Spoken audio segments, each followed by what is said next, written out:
So Sam, this is a really great opportunity, I think, to introduce the SOG charity jungle run, which we ran a couple of weeks ago. And it was a grueling event. It ran for 24 hours straight. We had a whole team of guys doing it, and to raise funds for charity, for veteran welfare. And this session we're about to watch was recorded just a few hours into the 24-hour game streaming session. Yeah, great opportunity to talk about some things that are really important to veterans' mental health. Just for everybody in the audience, could you explain a little bit about who we're talking with today, Rob? Yeah, sure. So our elder statesman in the discussion is Lieutenant Colonel Dick Thompson, a dear friend of ours, former MACV SOG 10 team leader, and veteran of SOCOM, CEO of High Performing Systems. And Dick's basically spent his lifetime studying the effects of combat and high performance training on the human body and mind. He has a lot to say about it. He knows a lot about it. I think a lot of veterans tuning into this will find what he has to say really fascinating and really helpful in their lives. And we've got also Brian and Jordan, a couple of studs from military and veteran gamers charity, both guys also combat veterans. Makes me feel like the weak link in the team here. So they spend their time linking up veterans and serving military for peer-to-peer support through gaming and gaming events. Those guys are dead cool. And then there's Ben and me from Team Savage, and Ben is also a British Army combat veteran, very passionate about veteran welfare. He's raised money for other veteran welfare charities in the past, and he jumped in to help organize the event and did a fantastic job. Awesome. Yeah, and it's a really great program, and I know a lot of folks in Savage Game Design have had a chance to try out the Arsenal program and have found it really useful in creating a plan to mitigate stress in their lives. So yeah, I mean, just to finish, I guess we're highlighting the whole purpose in this first talk of the charity jungle run, and so far it's raised $10,000 on Just Giving. The link is in the description, and we're still taking donations from people if they're late to the party on this and they want to contribute. And the funds will go towards making Dick's Arsenal stress resilience system available to veterans via the MVG charity. And just to say, in part two, because there's two parts to this, which we recorded later in the 24-hour session, we go into the detail of each part of Arsenal and how it affects us in terms of our stress resilience. So I think we're good to go. We're all here. Yep. Let me just refresh the donation page. Oh, we got another $245. That's what I'm talking about. We're at 58%. We are at 58% of our target for the night. So so far, $5,845 from just 101 supporters. So that's pretty awesome. Thank you all for donating, everyone who's watching this. So I do a quick intro, I guess, about what we're here for, and what we've stopped the action to talk about reaction. I guess you can tell I'm tired. I'm starting to rap. So I guess we're basically here with the two directors of MVG. They're going to introduce themselves in a moment. A lot of you guys watching the stream won't have seen these guys before. Some of you will know Dick Thompson, who will ask him to introduce himself, and some of you may know Dolly as a streamer. So, but yeah, we're basically here to talk about why we're raising funds for the veteran welfare and what we're going to do with it and how it all works, and maybe cover a little bit about stress resilience and how some of you at home can maybe pick up some of the ideas and tips and use them yourselves. So it's going to be an interesting session. Buckle in. We're not shooting anyone for the next 45 minutes to an hour, and we're just going to go through the content we have prepared for you. So let's just go around and introduce ourselves, and if we could start with Dick as the elder statesman. Okay, thank you. I'm Dick Thompson with High Performing Systems. And quite a number of years ago, we created a questionnaire that's designed to look at best practices around building stress resilience. And what we found was this instrument gives you an opportunity to get a snapshot of where you are around these 7 best practices. And also, based on your responses, gives you set of actions to take in each area to help improve. Our research over the years has shown that, the higher your score, the stronger you are on these 7 best practices, the better you can resist stress, whether it's living with COVID for 2 years or stress on the battlefield or car accident, whatever might happen to you. Doesn't have to be military, but we all experience stress. So keeping our stress resilience high is very beneficial for us in terms of maintaining our health. So I'll kind of leave it there for right now. We can come back to it in a little while.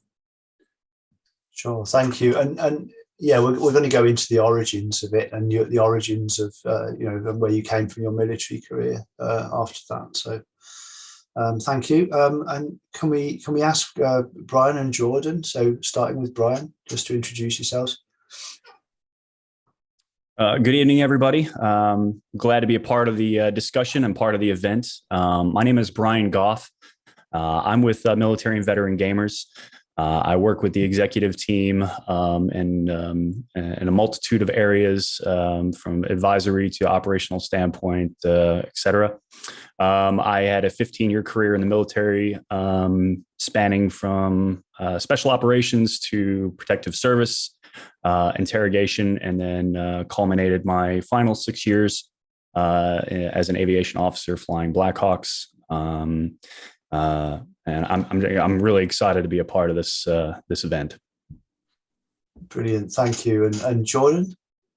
My name is Jordan Smith. I'm the vice president of MVG. I did 7.5 years in active duty. I was an artilleryman, but my second deployment was mostly PSD, which is personal security attachment. So I didn't shoot a lot of artillery on that second one.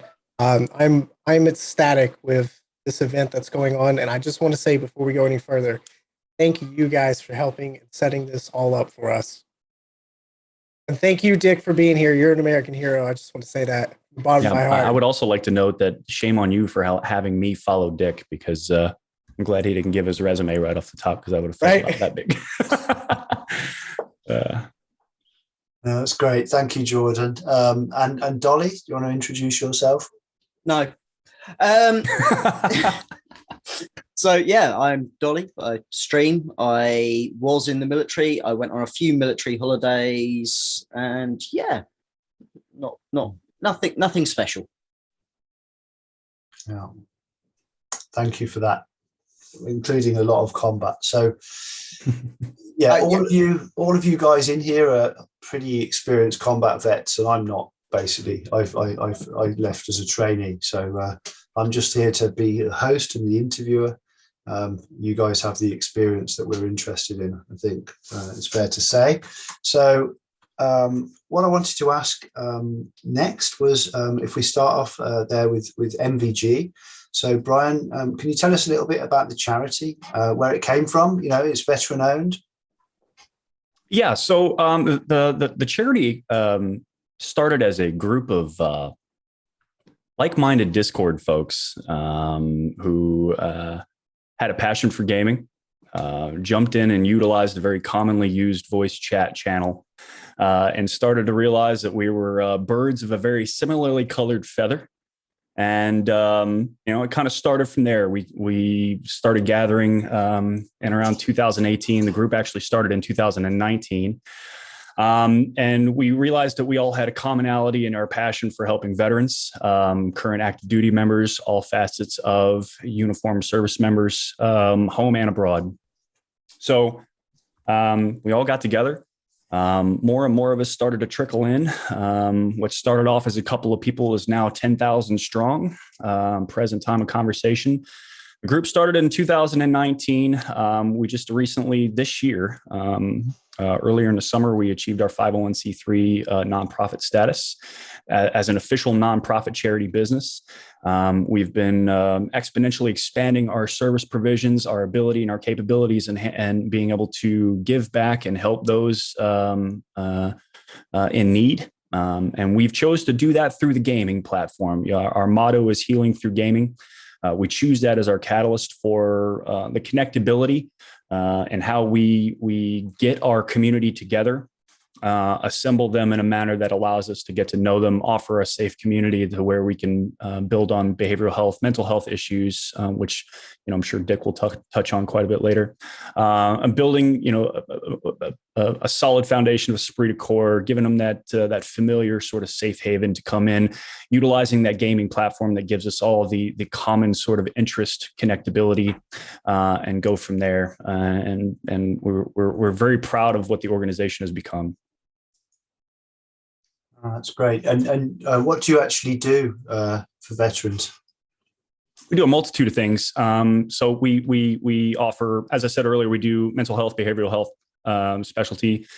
We have Nikki, who is she's our department head for our mental health team. She's got a pretty sizable staff that works with her in allowing veterans who need communication support, mental health support, financial support, care packages that we can give out to those that are those in need. Obviously, with the deployment starting to reel back, those will probably subside quite a bit. But we've helped out people in a multitude of things, from emergency financial support to mental health tickets to Nikki and her team for a variety of reasons, for suicide prevention.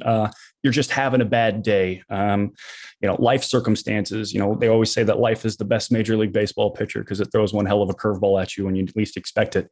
We're there to step in, and we offer that community, not just with Nikki and her team, but we have a community of folks. What brought MVG together, again, was a couple of us that all sat together and we all think alike, we act alike, and we once wore the service, the uniform, so we know what they're going through, right? And what made it easy to provide that service is that we were often the recipient, or recognized that we were in need of being, in need of that service. So because we had a passion for it, that's what we offer, and it's taken off like crazy. So we're constantly trying to find ways to expand what we can do for our veterans. As a nonprofit, there's a lot that goes into the financial piece of it and how we can broaden our capabilities in that regard, but we're always looking for those. And obviously this event is just one of the many ways that we can do that. So again, on behalf of everybody, we thank you guys. We can't thank you enough. So. Yeah, well, we thank you for the work you do. So we're all one team, right? So Absolutely. We've got one purpose. That's what we're here for. And the audience here backing us up tonight as well, and a lot of the Arma players. It's quite interesting. You don't actually have like an Arma team in your group. You have a lot of gamers, a lot of ex-military, a lot of self-military, and you don't have an Arma group. So not yet. So if there's people listening tonight and you're interested in joining MVG and forming an Arma group, I'm sure there's going to be some impetus after this. We may have to do an MVG versus devs session or something. Yeah, definitely. Yeah, we'd be on for that. Yeah. We'll of course, you gave us all your secrets before, though. So I mean, I've seen all the little. I've seen all your tricks. So we can bring our SOG team. So as long as Dolly's on our team, we're good. Yeah, if we do it for real, we'll just bring our SOG team, and you guys won't even know. You won't even wake up in the morning before the battle. So bad. We have friends in high places. So yeah, that's good. Thank you for that. And Dick, I was going to ask you about if you could tell us how you came to start HPS and a bit about your military background, which led up to that. I noticed you wanted screen sharing. I can't seem to do it, so I can do it myself, I think, and do, or I can make you host, which could ruin everything. But you know how to use Zoom. We don't have to do that. I was just gonna show the model. I can probably do that myself because I've got a picture of it. So if that do you want just the image? Yeah. It's easier. easier to talk about if you can see it, but All right. I don't know. I was in the military at one point. Special forces, joined SOG, worked in Southeast Asia as a 10 RT Michigan, later RT Virginia. Ran a lot of missions there, SOG missions. Went from there to Rangers. I was a Ranger instructor for a while. Went to infantry, 2nd Infantry Division, put together, the division commander put together a provisional Ranger company, gave that to me because he wanted to have his own Ranger company at the time. So I had that for a year, came back, went to Fort Bragg, became an evaluator, emergency readiness deployment evaluator for Ranger and Special Forces groups. So I would go out with them when we would deploy them. If they used a Halo team, I jumped with a Halo team, evaluated the Halo team. So spent some time doing that. That was a lot of fun. They actually ran some classified missions that they were evaluated on. So I did that for a while and eventually ended up at Fort Leavenworth, Command General Staff College. When I finished the college there, they decided they were going to keep me to work on Airland, what was called Airland Battle 2000, how we were going to fight war in the 21st century. I had a lot of combat experience. I had a lot of stress experience. I had a doctorate in psychology, special ops background. So they thought I might be useful to work with that group to put together how we might keep people functional for 100 hours straight in the next ground war, which turned out to be 100 hours in the Gulf War once the ground war started, before there was a lull in the action. So had an opportunity to go around and brief different NATO Army staffs on how we could run special ops, for 100 hours at a time. Became one of the Army's subject matter experts on stress on the battlefield.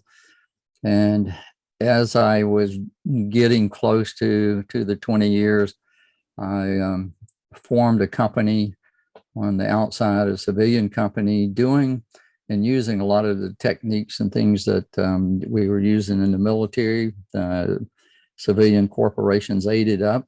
They wanted it. We just took the OD and we painted it pinstripe, and they got pretty excited about it. And that was in 1984. The company's still going strong along the way. It was a veteran-owned organization, so we've tried to do a lot for vets, across that period of time. We also are very active in suicide prevention in the military. We work with the Gold Star families, do a lot of different activities to raise awareness. The Wear Blue Run to Remember, running for the guys who have fallen over the years. Still, I've been running for my SOG buddies, 52 years now. So doing a lot of activity for them, remembering them.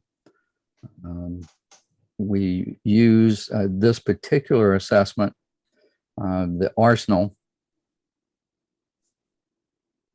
We use it with our civilian clients, but we also use it with the military. We use it with firefighters, SWAT teams, military special ops. It's a very good tool to give you an indication of where you are in terms of your stress resilience and how to build it up stronger. And part of our goal is to be able to provide this to veterans, and particularly what we're trying to do with this jungle run is be able to make this questionnaire available to veterans free. I don't want them to have to pay anything. I'd like for a veteran to be able to say, I'd like to take it, and they take it free.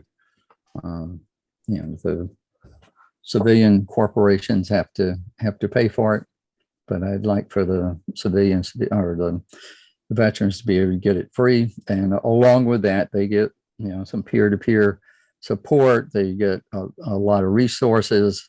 And, we spend a lot of time talking with vets every day and giving them more detailed feedback around the questionnaire. Yeah, thank you, Dick. I mean, I think everyone in the room here has taken the Arsenal survey, and we've all got a military background, so it's quite an interesting. Well, you were in the Navy, Rob, so does that count as military? All right, fair enough. Easy. I'm not gonna... Go on. Actually, you would be surprised. Navy chaplains use this questionnaire on a regular basis. It's amazing how much they actually use this questionnaire. You mean I got a lot of use out of it, and it gave me a lot of insight that I felt was both familiar and unfamiliar. But it was the approach that I found to be the most inviting, and way more personable. It was personable, but the questions, and I won't spoil too much, but I what I appreciated it the most is that Jordan and I and our community, the ones that have really been hard at it in MVG, we did this because we understand what it's like to be the recipient, and part of that is going through the struggles of a lot of what people who are intended to be the benefactor of Dick's program and what they're going through, right? So we've experienced that multiple times, and if you've dealt with the VA and especially, how problematic some of those assessments can be. They're so matter of fact, and not to speak ill of the Veterans Affairs Department, but some of them are abrasive. They're questionnaires that immediately indicate by their approach that you have a problem.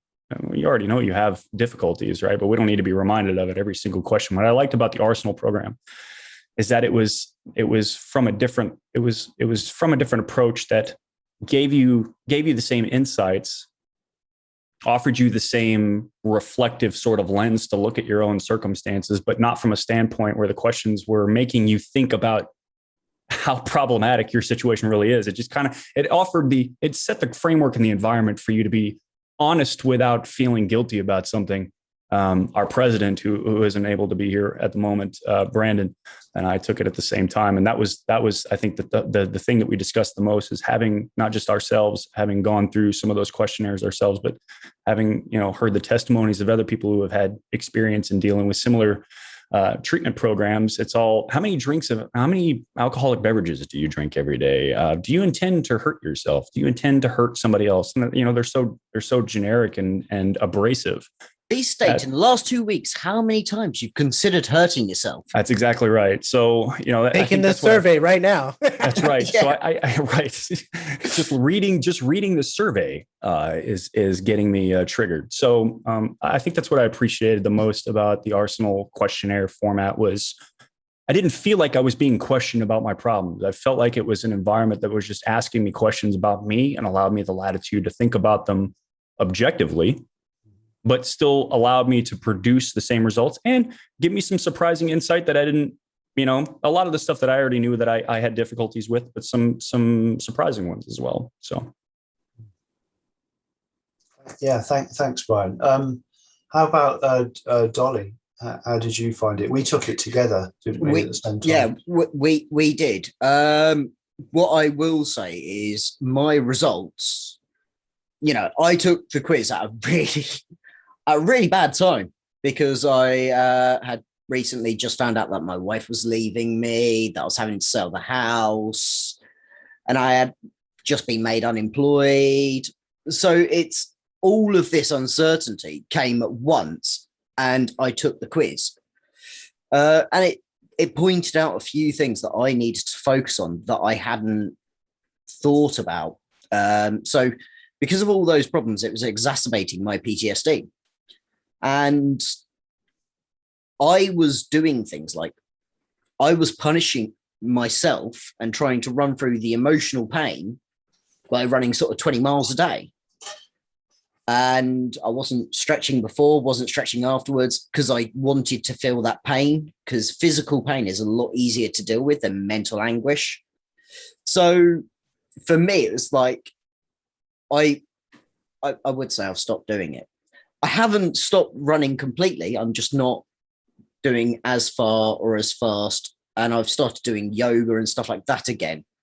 Trying to have decent sleep schedules is something that I'm actively trying to do, he says in the midway through doing a 24-hour stream.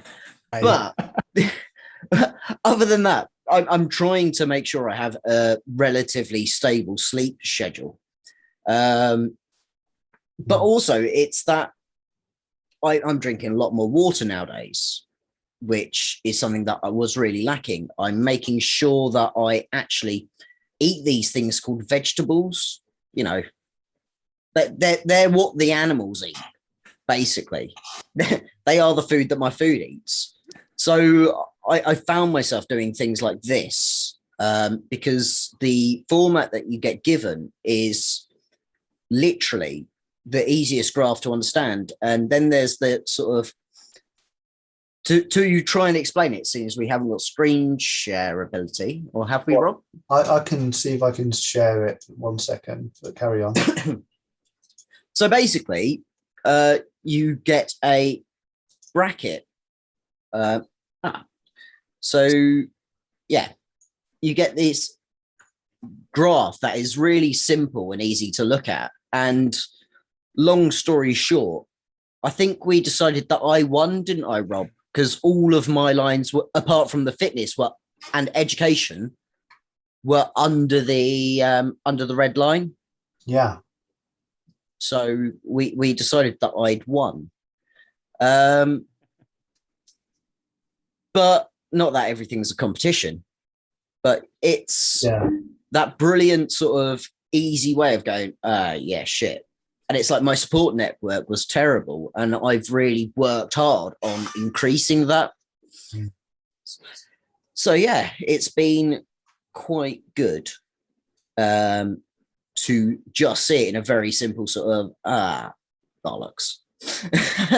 You know, when you realize how low your life is, and you're like, right, yeah, I can only look at this and laugh because I'm actually in a really shit situation. Yeah, it was pointing out you had holes in the boat, but at the same time explaining how to plug them, right? Yeah, and that's exactly it.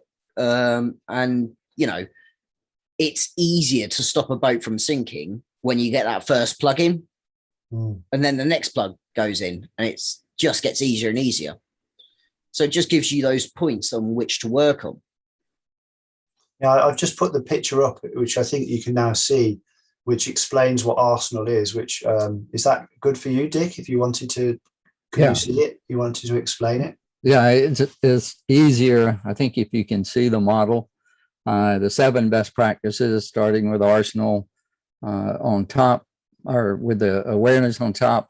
Awareness kind of watches over all of the other best practices. Awareness is about you. I don't want to go into too much detail because some people are going to be taking it right away, but it's, are you aware of what's going on with yourself? Are you aware of what's going on around you? Once you have that awareness, then it makes it a lot easier to be able to focus on making sure you're getting enough rest, that you're taking breaks, that you're getting up and walking around every hour, and things like that, that you have a support group.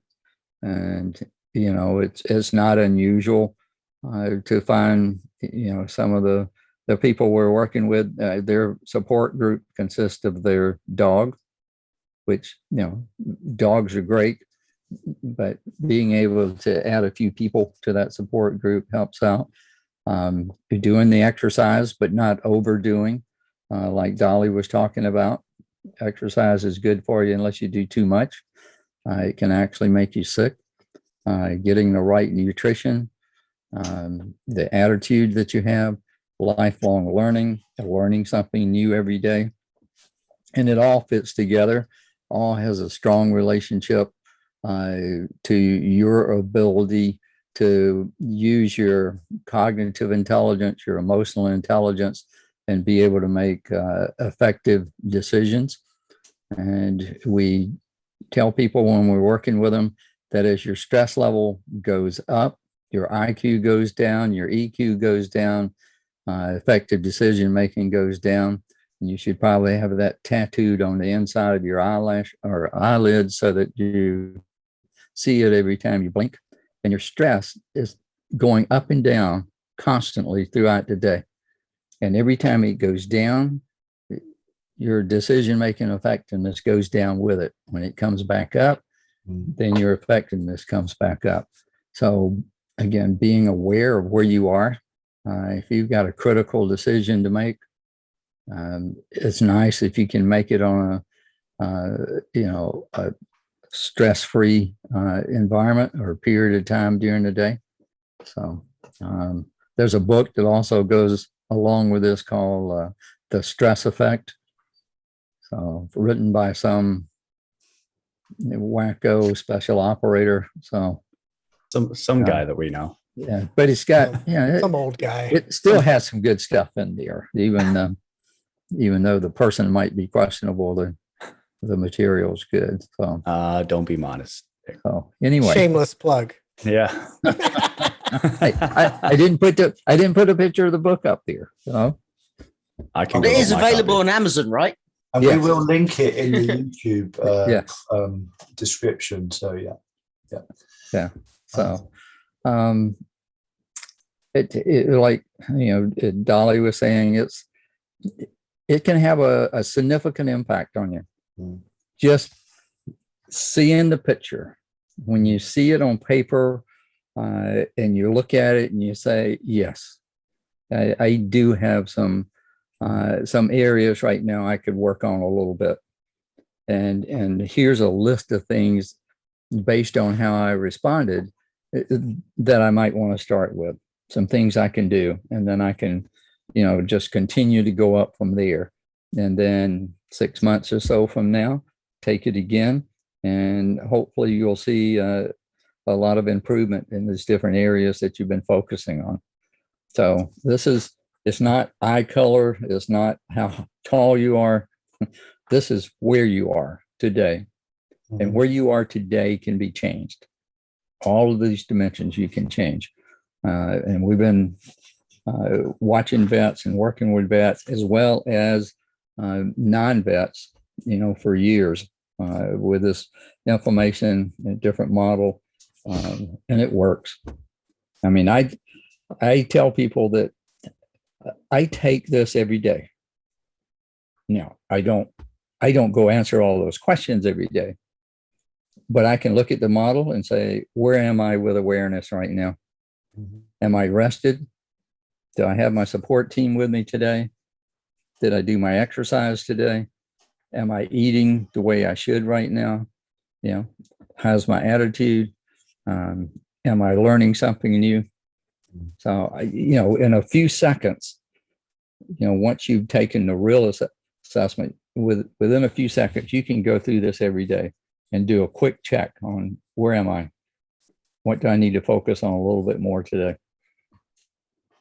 And, you will know, if you miss that exercise, if you're eating junk food right now, and the impact it's going to have on you. And to that fact too, the more consistently you implement all that stuff, the more consistent you are at it, the more your body will start telling you exactly that it recognizes the absence of that sort of self-healing that self-healing, self-treatment stuff. So. I know that like when I get into a routine of this stuff, you know, I'm working out consistently. I start eating better. I take a day off from that, and you know, you're so consistently into that routine, then you feel it like that. You know? Exactly. You know, I coach Ironman athletes, and you know, until COVID hit, you know, I competed in Ironman competitions. Consistency. Yeah. You know, you get on the plan and you do it over and over and over. You don't even think about it. I mean, you're out there, clock alarm goes off at 3:30. Everything's laid out. Your clothes are on. You're out there doing your run. You're doing your bike. You're doing your swim, whatever, and you just do it automatically and work on it, and you get better. And like you were saying, Brian, you miss a day. I mean, you know, you can feel it. The awareness kicks in, and you know, wow, look what I lost. The other thing that I tell my athletes is, as you get older, consistency becomes even more important. Mm-hmm. When you are an older athlete and you miss a workout, it has a bigger impact on you. You lose more faster, and it's harder to get it back. So I can really tell a difference if I miss a day.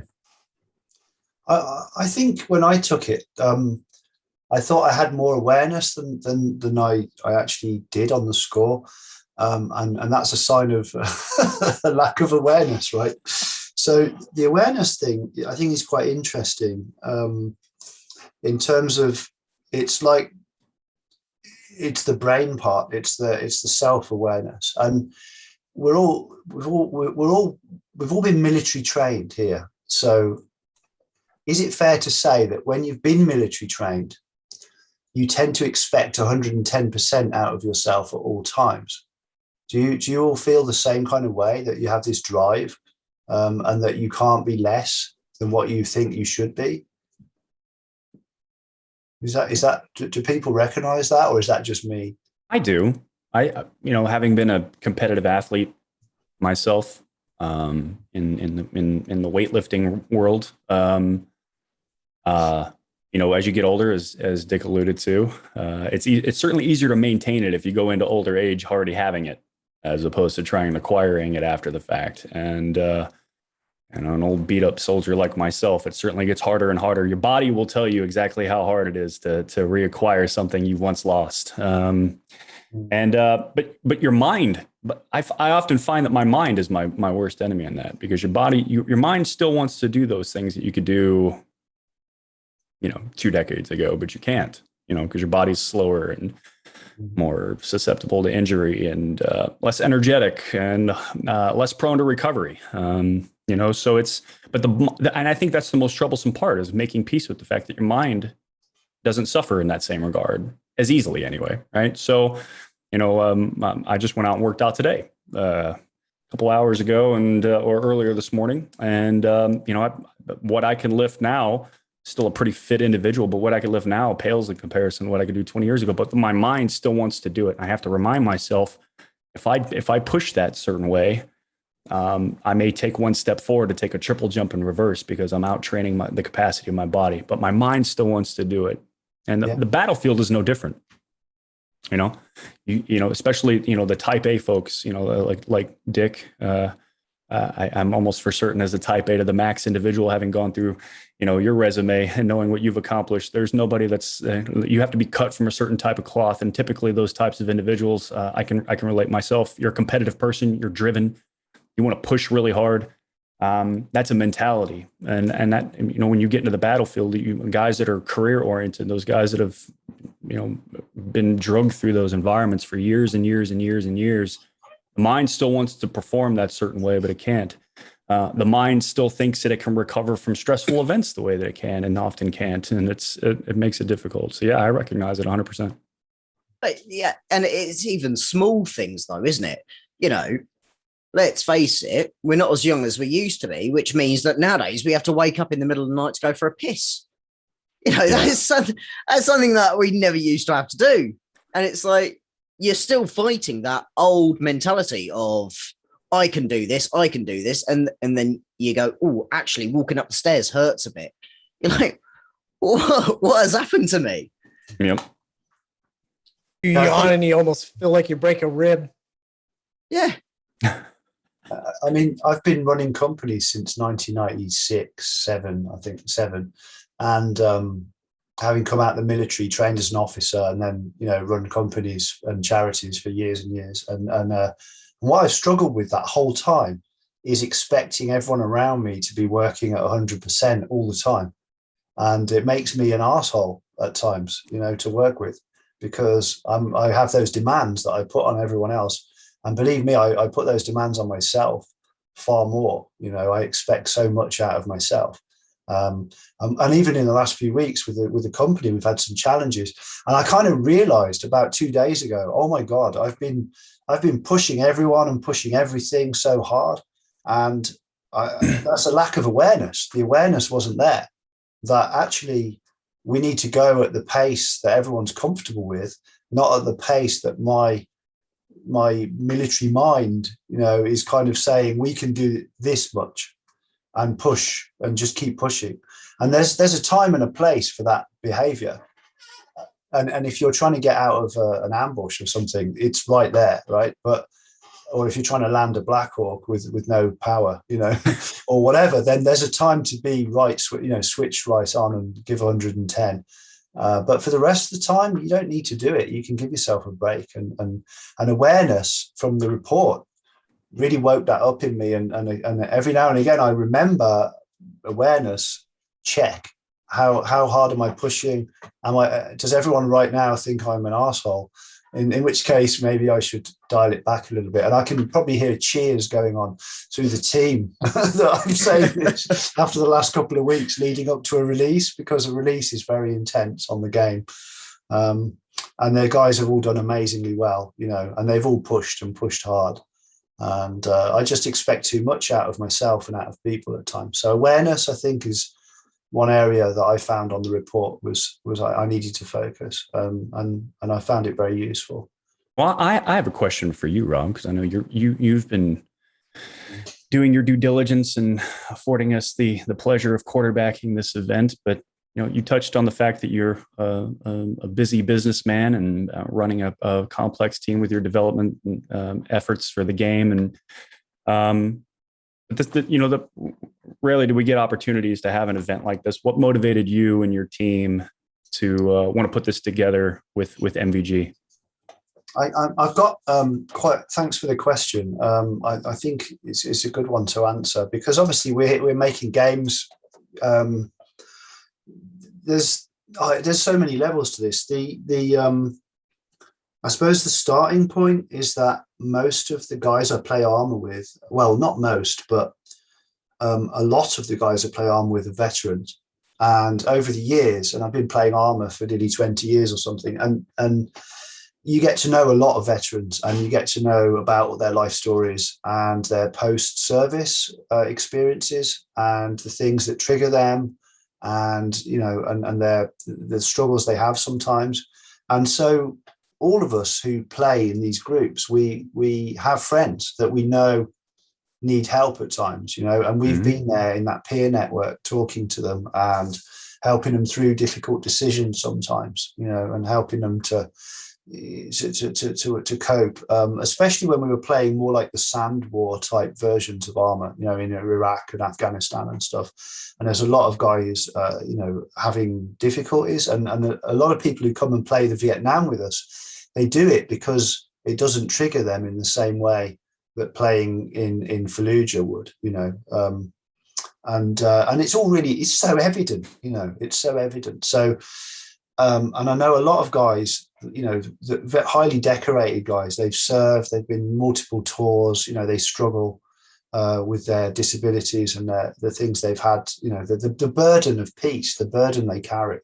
So, and that's not just me thinking that's everyone in the team. We all play Arma, we all hang out with veterans, and quite a few guys in the team and in the beta test team are veterans or serving military. So that's the first point, is like it's part of the family. you know, the family of people we hang out with. And secondly, when we joined up with Tilt and Ken Bore, you know, they immediately said, is there anything we can do to help veterans? Like, that was the first thing they asked us, you know, was like, yeah, we'll help make a video game. Can you help veterans, you know? And so we were, well, of course, you know, of course, I'm sure we can do something. And then they put us in touch with Dick and said, you know, Dick's been working with SOA, you know, and we'd really like to sort of to explore what he has to offer and see how we can reach people. And so we met Dick, and, you know, or we knew of him because he's a legend. And we'd seen the Jocko podcasts and heard his stories. And, you know, he's a very unique individual, as they all are. And you know, so inspiring to us. When we're making the game, these guys are so inspiring to us. They're, you know, and they've been like father figures looking after us during the game development. Jim Shorten and Tilt, Don Hassey, you know, and Ken. And so we want to do what they want us to do. You know, they're saying to us, go and help veterans. So we're here to help veterans, you know, because that's really, really close to the heart of all the SOG warriors, is helping veterans, you know, which is because they're SOG warriors, because that's the men they are, you know, they want to do that. So it's a big part of our spirit, our team spirit, is to, you know, to, I say this is an old story. The very first day I went running out with the Marines Reserves, you know, I was at the back of the pack in a tracksuit, running alongside all these guys in uniform. And we got to about mile 8, and I was probably having trouble breathing at this point. And one of the guys just put his hand in my back. And then the guy on the other side of me saw, and he put his hand in my back. And I kind of just realized I must have been flagging, and I picked the speed up a little bit, and I made it all the way around without going in the blood wagon. And but that was such an amazing experience to feel your buddies have got you. They were going for your ass, Rob. Yeah, they probably were. They're Marines, right? So we all know what Marines are like. Yeah, you know, that's what I'm saying. So that's. And, you know, I have my ogre days where I'm being really demanding, but most of the time when I'm working with the team is I'm putting a hand in guys' backs, you know, and that's the team spirit we all need to sort of foster. And I learned that on day one in the Marines, you know. So it's yeah, we got to look after each other. So, well, I can also tell too, just, you know, I've had the fortuitous privilege of having a lot of offline conversations with you and Dolly and Doc, Don Hassey, and being able to have very private conversations with those guys very early on in the discussions that we've had collectively, and being in the game and listening to the YouTube recordings that you guys had with the MACV SOG discussions, the round robin tables and stuff like that. And for anybody that has not watched it yet, anybody that is watching this live or even past tense, go back and look at those. If you want to see remarkable people tell stories with a degree of humility, but then with a degree of pride, you can tell. You can just tell, like, these guys have a degree of pride just having the opportunity to contribute to something like this. You can very, very much tell it. You know, when you see that these guys just talking about it. You know, it's very taboo to say that you know, video games would probably not be in their wheelhouse. But when you watch them play and you listen to them talk about not just the game, but the joy that they get in just being able to be a contributive advisory element to say, yes, this is legitimate, to add that degree of authenticity to it. But it also gives them an opportunity to lend their experiences in a different way, which is, man, I mean, that's what it's all about, right? The lessons learned, but you get to create the reality that was the experience for people like myself who didn't get to. I never been to Quezon, right? So I don't know what it was like to go to Da Nang or whatever. You know, it's, you know, you to see the, you know, fly over Hanoi, you know. But these guys did. Dick did. Dick and everybody else, you know, they have it firmly implanted in there, and they get to share that in a way that is probably a little unorthodox, but man, what a contributive value. But you get to hear the pride that they have in it when they get to retell a lot of those stories, but then how they get to describe their contributive value. It's quite impressive. think America as a whole took a collective dump on Vietnam veterans after the war, and it wasn't everyone, because there was a lot of people in middle America who were behind the veterans, and it wasn't everyone. Right. But there was just a disgraceful time in American history in the way that veterans were treated when they returned home. And I know I and a lot of the team, who are big fans of the history. We've read a lot of the memoirs. We have tremendous respect for these guys, and we feel that an injustice was done, and that part of what we're doing in making the game is to try to sort of, in part, to put some balance back in. Mm-hmm. And a lot of the Hollywood movies, they're mythological in the way they tell the stories. They're about good and bad and black and white, and and travels into the underworld, and they're just not real true stories about men, like in Band of Brothers, for example, which stands up there as a pinnacle of storytelling about men in combat, and the brotherhood and the band and everything. But there's not really any moral ambiguity, although there are. I mean, there are people like Ron Spears kills a load of POWs and things, so that it ventures into those areas. But nobody really focuses on that. They focus on the story of Band of Brothers, the story of the guys. And when you talk about Vietnam, the first thing people think is atrocity and killing civilians, and because in their mind this is what the war's about, and they don't get that for a lot of guys that was not the war. In some situations that those things happened. But for a lot of the veterans, their experience was a fairly, I wouldn't say ordinary war, but just a more, what's the word? Sort of not exactly a normal war, because war isn't normal, but you know what I mean? It's not what the media has portrayed it as, and it's not where the focus has been. So I'm really, keen that we focus on special forces in NAM, because they were in there from the very beginning, in the early days, and they were working with the South, and they were building up the teams in the South, the regional forces, and and they were doing an amazing job of helping defend the South against communism, and that isn't really part of the narrative in most people's minds when they think of Vietnam. Mm-hmm. I could go on about that all night, but I won't. I think we've seen that there's a lot of questions coming in from the audience about how can they access Arsenal with MVG, and I think it'd be quite interesting to just explore that. I can start with that. You want to take it away after, Brian? Sure. Go ahead. Okay, so the Arsenal program that MVG is working with Dick Thompson here, we have a Discord that we primarily use, and that's where we military verify the individuals coming in. So if you're a veteran or active duty, we have a mod mail or a ticket system that's in our Discord. An individual that comes in, they submit a ticket. It's real simple. It's very easy to go through. There's a couple different verification processes that we can take. And our staff is always available too.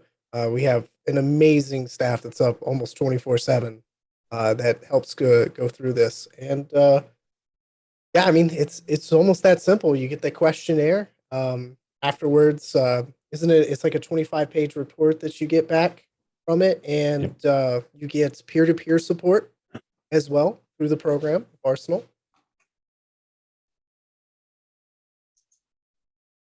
Yeah. I just lose connection. Yeah. So you'll get the you're still there. You'll get the report right away, and then you'll also get links to additional resources around stress, different programs that you could explore that we've looked at and think are really good. You can contact us if you need someone to talk to. MVG has a staff, a peer-to-peer staff that can answer some questions and work with you. So there are a lot of resources available. The first step is go complete the questionnaire. Go through MVG, get the link, go out, take it, and you start down that path. And like everyone's been saying tonight, it's not going to ask you every third question if you have thought about hurting yourself in the last few days. That's not what it's about. Mhm. You'll be pleasantly surprised, I think, as you go through and see what the questions are and you get the results, along with here's some things that you might want to start doing right away. So. And I'm sorry, I didn't say what the Discord was. Our Discord is the military Discord. So it's discord.gg/military. Super easy. So it's really big too. It's pretty good though. I like it. It's a good Discord. Glad He's to be biased. He's biased. Yeah. And this this event that's going on right now is designed to help the vets who are part of the program be able to get access to the arsenal, without cost. You go through the MVG site and you go out and you take it, and the $10,000 fee is waived, and Not to discourage any civilians, but yeah, that's just for civilians. But if you're a vet or active duty, then you're going to get it free. yeah, use code Dolly for 95% discount. Yeah. And the report when it comes back, just to reiterate that, it really does feel accurate. I think all of us. Mine was very accurate. Mine was extremely accurate. And when I on that, because I was going to segue into the same thing, be honest with yourself when taking the questions, because you're going to get honest results, and honest results, I promise you will get. And much like Rob alluded to earlier, I am also a self-proclaimed self-aware individual. And it tells you a lot of things that you are probably going to be aware of, but maybe not be so honest about. And maybe some things you won't. But yes, you will get some very real feedback. And it's very, very, very constructive and beneficial. I think after I read my report, I wrote 7 bullet points of things to do. And they were actually all quite simple stuff. I called up some old school friends and arranged a visit. I reached out to family members. I spent more time with my wife. It's not like rocket science stuff. You took breaks, Rob. I did. I started taking breaks from work. Yeah. That was the real difference that I noticed. It was like you would stop working at a certain point, and occasionally you'd play on the game, whereas up until that point you were playing on the game every night till 2:00 in the morning, then doing a full day at work on the game, and then testing it again. But you stopped doing that after the report so much.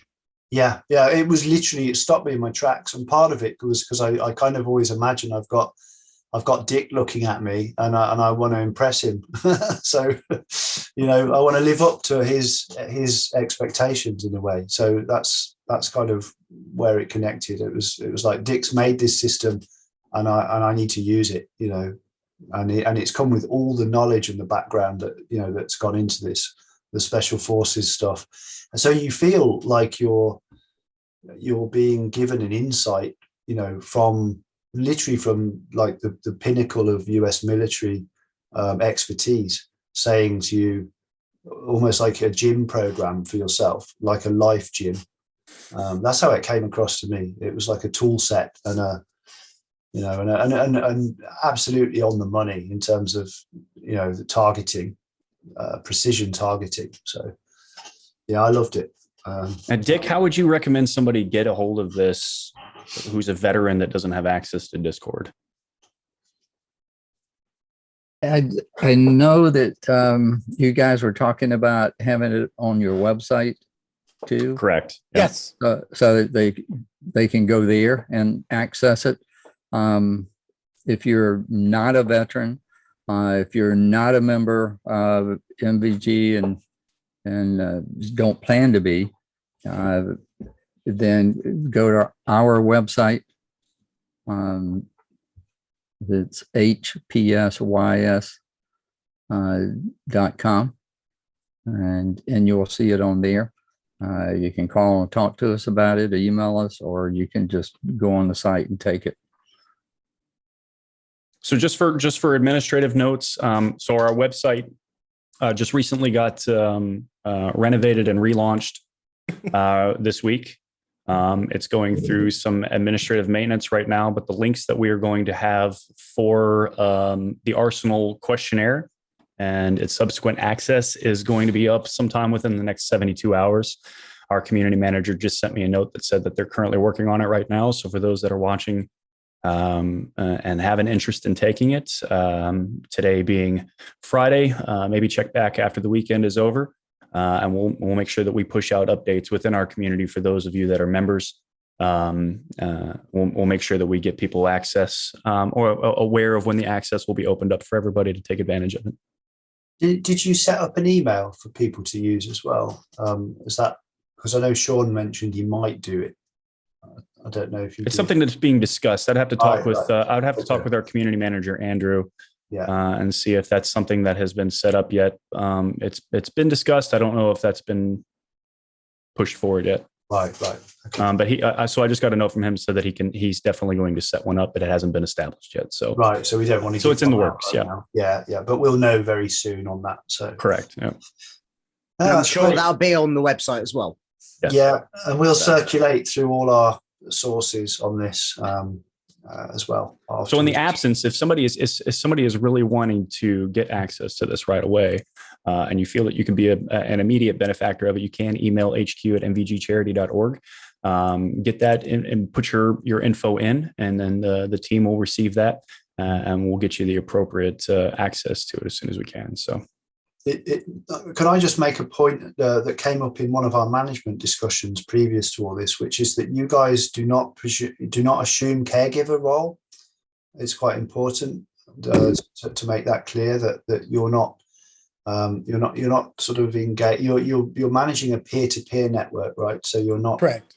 Peer-to-peer. You're not providing a healthcare service, and you're helping people help themselves and help each other.